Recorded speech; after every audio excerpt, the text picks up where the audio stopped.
What up, everybody? This your boy Nautical. Welcome back to Destiny. Iron Banner's been out for a couple of days, guys, and we're going to do a gameplay review of one of the weapons he has in his inventory. So let's take a look and see what guns we're going to be fighting over to hold in our own possession. And the weapon I'm going to use is Nirwen's Mercy. Now, let's look at the vendor row first. Vendor row has OAS sight, focus lens sight, quick draw IS sight. It also has counterbalance to deal with the side-to-side recoil. All you have to do is compensate for the vertical recoil. Speed reload, which reloads the weapon faster. Brace frame, which increases the stability but reduces mag size. And faster reload for oil frame and reduced range. And it also has feeding frenzy. So, first of all, I wouldn't use oil frame because you don't want to reduce the range on a weapon that already is slower, and that means you have to get closer to the enemies, and the rate of fire on this weapon is atrocious. Brace frame could go with, it does max out the stability and make it a laser beam, but you lose I believe 2 bursts in it, takes it down to 27 rounds. Definitely could go with this one, but you have to be really true with your shot, and I'll tell you why I didn't go with something that maxed out the stability on my gun in a second when I get to my roll. And it also has speed reload. Now, speed reload is probably the overall best one to go with, even knowing this does have feeding frenzy, which increases the reload speed of the weapon every time you get a kill. But speed reload does it all the time, so it's going to make that it already has a pretty good reload speed, but you want this thing to reload as fast as possible just to be able to get in and out of engagements, because you're already going to be dealing with a slow rate of fire. So if you got 2 people in front of you, you want to get back into the fight as soon as possible. So I probably would go with speed reload, but either one of these 2 perks would be really, really good for anybody that wants to get in there. Counterbalance is just good on any weapon, pretty much. We come to expect that. That's something we're always looking for. And the one I'm going to use is this. Has OES, focus lens, and true sight. Mine has counterbalance for, like I said, side-to-side recoil. You just work on vertical.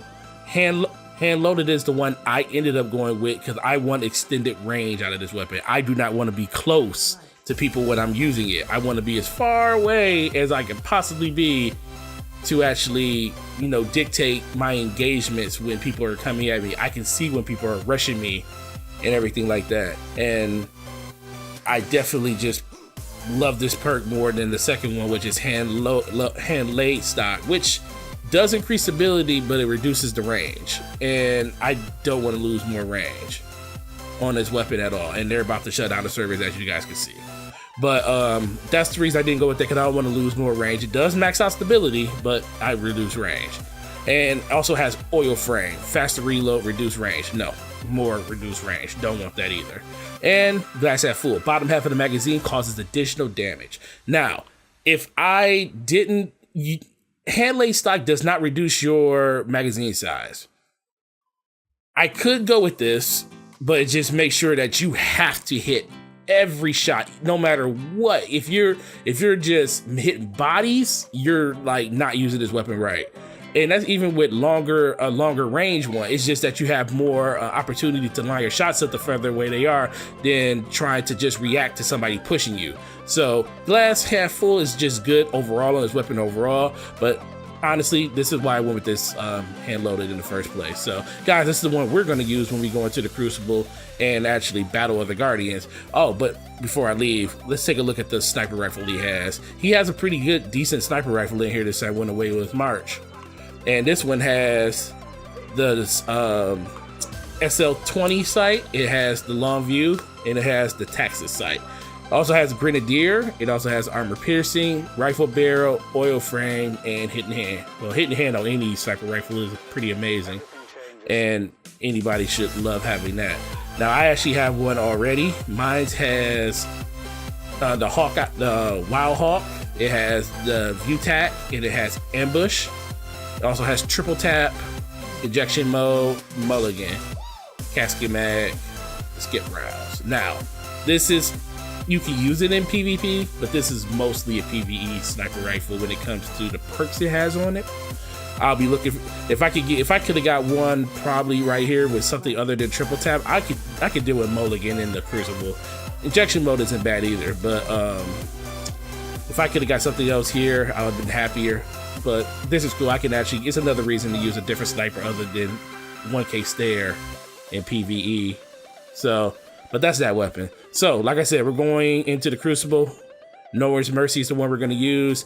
A lot of people ask me, like, why do you never wear the actual cloak for Iron Banner when you play Iron Banner? I'm like, I just don't like the wolf head. I mean, I put it on whenever I turn in bounties. I just, you know, come over here and slap it on my character.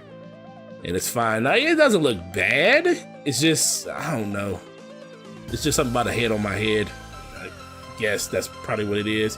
And I just like, you know, matching, I guess, a little bit more. I mean, I guess that wolf does match. I really like this Cyan Flare cloak.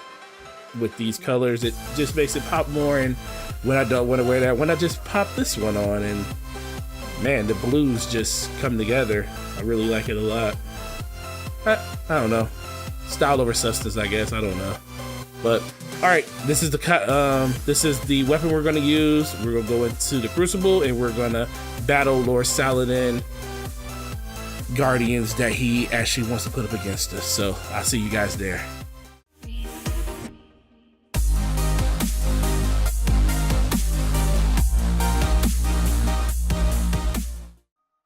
All right, Battle Fraud, probably one of the better maps to actually do gameplay on for this type of weapon. First, let's talk about the aesthetics of the weapon. I like the overall green theme that they have. I mean, maybe, well, they did add the brown to the sniper rifle, the Whaler's March, which is actually really cool. This one has pretty much always been green. Would like to get different variances, like maybe it has a chance to drop green or brown or whatever like that. I mean, you could keep the Iron Banner theme, but kind of would like to just see different shaders on the weapons. Maybe I'm just asking for custom shaders to go on your weapons in the first place. Really? How? Okay, so Firefly didn't proc on that, and I got a double kill. Don't know why, but I did. Sights on this weapon, really, really nice. Same sights that the Vision of Confluence has. I really love this sight. And as you can see, you get 28 headshot if you land your precision shots with this weapon. Very, very good. Makes it a 3-shot kill in the Crucible, or should I say 3 burst kill, because we're talking about a pulse rifle. So landing all those shots will definitely net you that 3-shot kill. Handling feels okay. I like the overall handling. I'm more of a, and I just trade. No, I didn't trade, but I made a tight in the face. But I really like the overall feel of the weapon. It's just hard for me to commit to this type of weapon because of the inherent downsides that it has versus other weapons. Like, this is a very, very good weapon on its own, and another shoulder charge and another melee to the eye. So this guy's on shoulder charge warrior status. So we're just gonna watch out for him today. But like I was saying, overall, I like the archetype. I just don't like the inherent downsides that you get from it. The downside, one of the biggest downsides is so slow rate of fire. It's like when you shoot this gun, you literally have to make sure you're shooting with a purpose. You really can't pre-shot areas or anything like that, because this thing will fail you every time when it comes to close range engagements, because it's like literally the slowest rate of fire pulse rifle. Well, not even the slowest. It's like next to the slowest rate of fire, which if you can land your shots, isn't really that bad. But you really don't want to put this gun at a range, or not a range yet, but at a range where it is not the most beneficial to you. The longer the sight lines, the better with this weapon. Never rush into a fight, back away from a fight with this gun. You will find way more success using it by just doing those few things. Like right there is probably way too damn close, because I am literally within fusion rifle range at this point. And I'm stupid, because that guy was standing on a platform right to the side of me and I didn't see him. Ooh, almost got him. But, well, we did get him, but I didn't kill him. But yeah, engagement distances are the biggest thing with this weapon. Just Sit back, let the enemy come to you, funnel them to certain areas, and you will be successful with this weapon. Unless you're playing in a room full of pubs, you're not gonna go 30-1 with this weapon. It's too many weapons in this game that outclass it in too many different areas of distance when it comes to this weapon. So that's the one downside to it. Outside of that, there's really nothing else, no other downside. It's really, the only one, just the rate of fire, and they had to find a way to balance it because, like I said, it's a 3-shot kill. And I think if you get Headseeker that procs on this, you can actually make it a 2-shot with low armor enemies. I'm not for sure on that. So they got to find a way to balance it, and that's the one thing about pulse rifles when it comes to the heavier. And that was like the worst golden gun I've ever seen. And I gotta get better with that. Just going in with golden gun and thinking I'm gonna do something and end up not doing any damn thing. So I just wasted a super. But the biggest thing that, it's really hard for Bungie to actually, balance pulse rifles when it comes to the rate of fire versus the impact, because you don't want to make it too strong and it just destroys everything, but you want it to kind of be somewhere in a meta where it actually can be used on a consistent basis. And to me, I feel like this weapon falls short in that one area. Yeah, it's really good at certain things, but the one thing it needs to be good at is not good at. Why am I gonna pick this corner? Exactly. I knew that was coming. Guys, if you know a sniper has a bead on it, don't go around the corner. Don't be that guy. Don't be me. Because I was stupid on that one. The next thing I would say is the overall ability to just, tie yourself to any particular weapon. Maybe if I was better and I actually played with these type of weapons more, it wouldn't have been a problem. The reason I think I really love the Messenger in year one, but I also think the reason that I was successful with the Messenger in year one, because back then, year one pulse rifles, like hard-hitting, slow rate of fire pulse rifles, were a really good option back then. Look at this. Yep, ran in with a... stupid. But, hard-hitting pulse rifles was definitely in year one. And that was mostly just because scout rifles really weren't as good as they are now. Hand cannons were supremely good back then. And pulse rifles that hit really, really hard for pretty much any distance was like really good. Messenger was a 2-shot kill no matter what. If you were good with your aim and you hit somebody twice, your time to kill went through the roof. You were just like, hey, I could take somebody out in 0.61 seconds, which doesn't really give anybody a chance to, ooh, damn. Doesn't even give a person a chance to actually recuperate and actually see what the hell happened in that fight or what was going on. So that's why I think year ones were actually, not better, but they were just more used, and it felt like you can use those in more engagements, where these pulse rifles, the hard-hitting ones in years two, you have the Hawksaw, you have the PDX 45, you have the Mitre Multitude, which is really, really good. And it was really good in year one, but most people just didn't use it in year one. It wasn't that gun that was so sought after that you had to use it in year one. It also, Bad Juju actually, for parts of year two was really, really up there and people like to use it.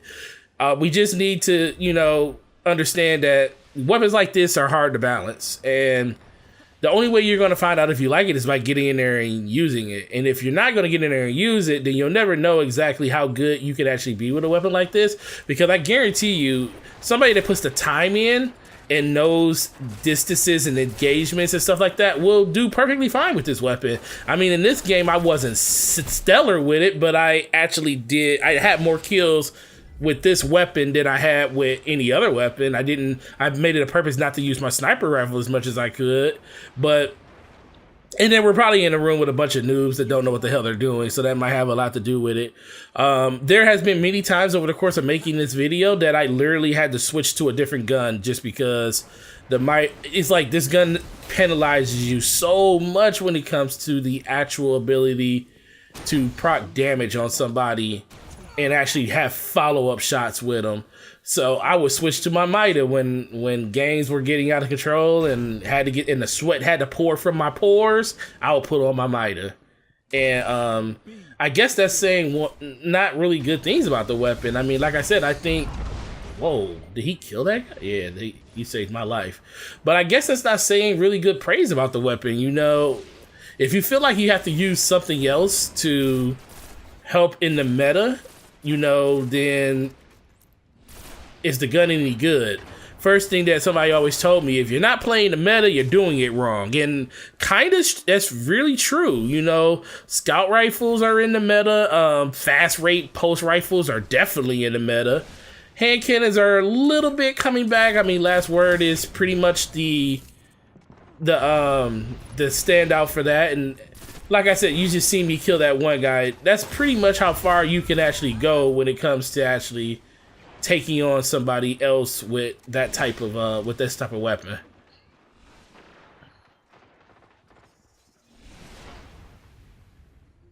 Now we're coming up on the end of the video. You know, I definitely appreciate you guys watching this and listening to my opinion on what I think about this pulse rifle. And look, that person should have killed me because I missed a shot. But like I said, but if you hit your shots, you're good. Like, what? Don't challenge, Shannon. Don't challenge. Okay, he was just a bum. He's supposed to kill me. And C-Von598 kids getting booted from the party. Oh, and what? I am so far away from that fist of pain. Okay, whatever. But like I said, guys, I appreciate you taking the time to watch this video. You know, make sure you thumbs it up. Make sure you like it because that definitely helps the channel grow. Definitely, if you like it, make sure you subscribe to the channel because, you know, I'm trying to get this channel up and going. I want to get to the point where I'm making content all the time for it. I don't want to make it. I'm in a mode where if the content isn't what I want to make, I'm not going to make it. But I definitely want to start doing this more so I can have more content out for you guys. So make sure you like the video. Make sure you subscribe when you get the chance. And I appreciate everything you guys do, man. You guys have a great week. Iron Banner is out. Matter of fact, in the comment section, post those God rolls that you guys get, okay? But I am out of here, and I will see you guys later. Peace.